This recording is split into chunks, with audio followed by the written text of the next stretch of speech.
Welcome to showers of blessing. దేవుని కృపలో భద్రపరచబడి నూతన దినములో ప్రవేశించాం. ఈనాటి దేవుని వాగ్దానం, మీలో ఉన్నవాడు లోకములో ఉన్నవాని కంటే గొప్పవాడు. The one who is in you is greater than the one who is in the world. మొదటి యోహాను పత్రిక 4వ అధ్యాయం 4వ వచనం. Praise God. ఈ నూతన దినములో దేవుడు మీ కొరకు సిద్ధపరిచిన ప్రతి దీవెన ఆకాశపు వాకిళ్లు విప్పి మీ మీద కృంభరించునుగాక. మరి ఒక నూతన దినాన్ని ఆరంభిస్తున్న నేపథ్యములో ప్రేమ కలిగిన వాగ్దానము ద్వారా దేవుడు మనల్ని దర్శిస్తూ ఉన్నాడు. మన అనుదిన పోరాటములో అనేక పరిస్థితులు, సమస్యలు ఎదుర్కొని ఎదిరీది మనము దినాలు నెట్టుకొని వస్తూ ఉంటాం.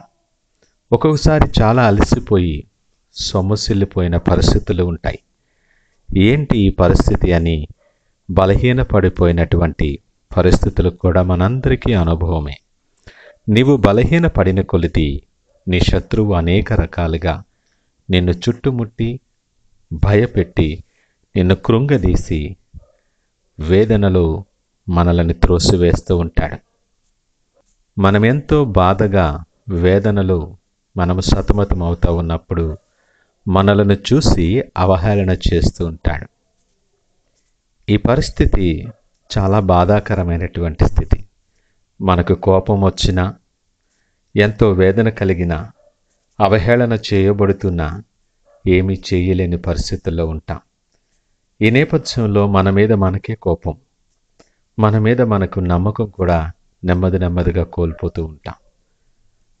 ఒకవేళ ఈ మాటలు వింటున్న ప్రియ దేవుని జనాంగమా, ఈ పరిస్థితి గుండా నీవు నడుస్తూ ఉన్నావేమో, ఈ పరిస్థితుల చేత చుట్టుముట్టబడిన నేపథ్యములో ఉన్నావేమో. నిన్ను ప్రేమించి తన అరచేతులతో చెక్కుకున్న దేవుడు ఈ ఉదయకాలము నీతో మాట్లాడుతున్నాడు. అతడు మౌనముగా లేడు, నిన్ను విడిచిపెట్టలేదు, ఆయన నిన్ను మరిచిపోలేదు. ఒంటరిగా విడిచిపెట్టే దేవుడు కాదు సుమా. ఆయన స్వరూపము చొప్పున, పోలిక చొప్పున నిన్ను చేసి నీలో ఆయన ఆత్మను ఉంచాడు. ఆత్మ అయిన దేవుడు తానే నివసించటానికి నివాసయోగ్యమైన మందిరముగా మనలను చేశాడు. ఆయన ఆత్మ మనలో నివసిస్తూ ఉంటుండగా, మనము ఆయన చేతి పనులమై ఉంటుండగా, మనం ఆయన వారమే కదా. మరెందుకు దిగులు? సర్వశక్తిమంతుడు, సర్వంతర్యామి, సమస్తమైన కార్యాలను సాధ్యము చేయగలిగిన గొప్ప దేవుడు నీలో ఉంటే, నిన్ను నడిపిస్తూ ఉంటే నీకెందుకు దిగులు? భయం ఎందుకు? ఈ లోకము, దాని ఆశలు గతించిపోతాయి. మరి లోకములో ఉన్నవాని కొరకు నీవెందుకు భయపడుతూ ఉన్నావు? పైన కనిపిస్తూ నిన్ను బలహీనపడుతూ భయపెడుతున్నటువంటి ఈ లోకములో ఉన్నవాని వైపు చూడకు. నువ్వు చూసిన కొలది నిన్ను భయపెడుతూనే ఉంటాడు. అనేక రకాలుగా, అనేక విధాలుగా భయము కలిగించే రీతిగా నీకు అనేక విషయాలు చూపిస్తూ ఉంటాడు. నీలో ఉన్నవాడిని చూడటానికి ఇష్టపడు. నీలో ఉన్నవాడు ఈ లోకములో ఉన్నవాని కంటే గొప్పవాడు అని నువ్వు అనుభవపూర్వకముగా తెలుసుకోవాలని దేవుడు పిలుపునిస్తున్నాడు. ఆయన నమ్మదగినవాడు, నీ ఆపత్కాలములో నమ్ముకొనదగిన సహాయకుడు, నిన్ను బలపరిచి నడిపించగలిగేవాడు, కృపలతో నిన్ను నింపువాడు ఆయన.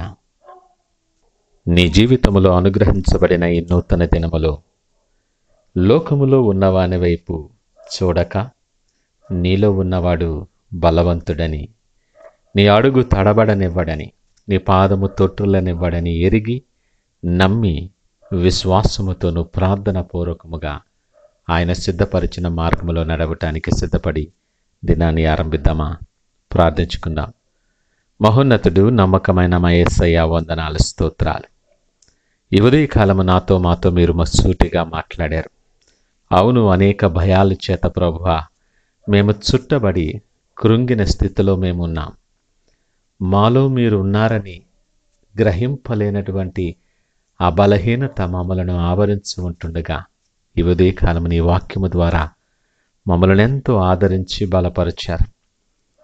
నీవు మాతో ఉండగా మాకు విరోధముగా రూపించబడిన ఏ ఆయుధము వర్ధిల్లదని, మా బలహీనతలు మీరే బలమై ఉంటారని మీకు వందనాలు తెలియజేస్తూ ఉన్నా. నాయన, ఈ నూతన దినములో నీ చేతులకు మా చేతిని అప్పగించి నీ వైపు చూస్తూ ఉన్నాం. ఆశ కలిగిన ప్రాణాన్ని మేలుతో తృప్తిపరచువాడా, మీరు సిద్ధపరిచి మీ చిత్తానుసారమైన మార్గములో మమ్మల్ని నడిపించి మీరే మహిమ ఘనత ప్రభావాలు పొందుకోమని యేసు పరిశుద్ధ నామమున అడిగి వేడుకొనుచున్నాము తండ్రి. ఆమేన్. God bless you.